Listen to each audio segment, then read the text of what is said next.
Well, tonight, a special Dateline on NBC 26.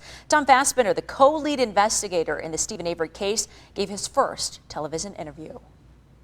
Why are you sitting here today? Finally realized that someone needed to speak out, to bring forward the truth of what happened.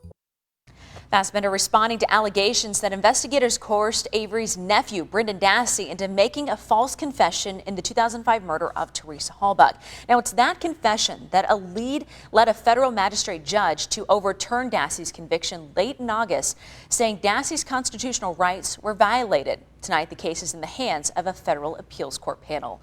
NBC 26's Stacey Ingebretson examines what's next. Experts say it could be months before the 3 federal judges in Chicago make a decision on whether the ruling that overturned Dassey's conviction should stand. NBC 26 was at the 7th Circuit Court of Appeals Tuesday as the judges heard arguments from both sides. The state maintains Dassey's confession was voluntary. Brendan Dassey chose to confess, to release those terrible images of Teresa Halbach that were haunting him. The investigators encouraged him to get it out, but did not apply any improper pressure.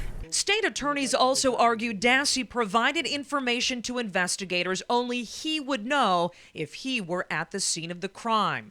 But defense attorneys argue Dassey, who was 16 at the time, had a low IQ, making him unable to understand what it meant to confess.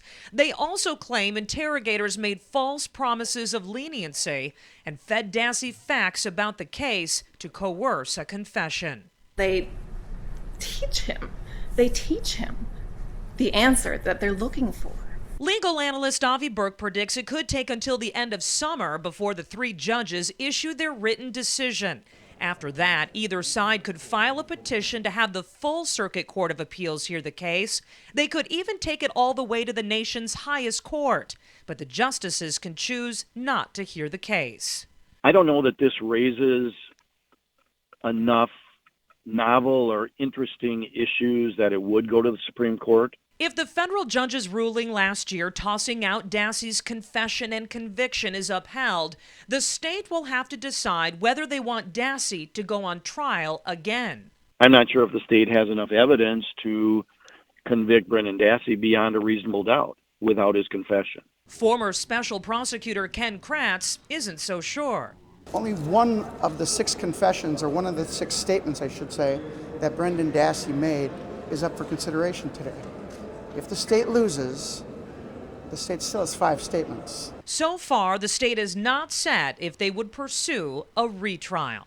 Burke says the Supreme Court only agrees to hear a small percentage of appeals, and if they accepted one in the Dassey case, he says it would likely take a year before the justices would issue a decision.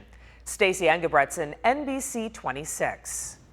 Stephen Avery remains in prison tonight, waiting on results of new scientific testing of evidence used to convict him.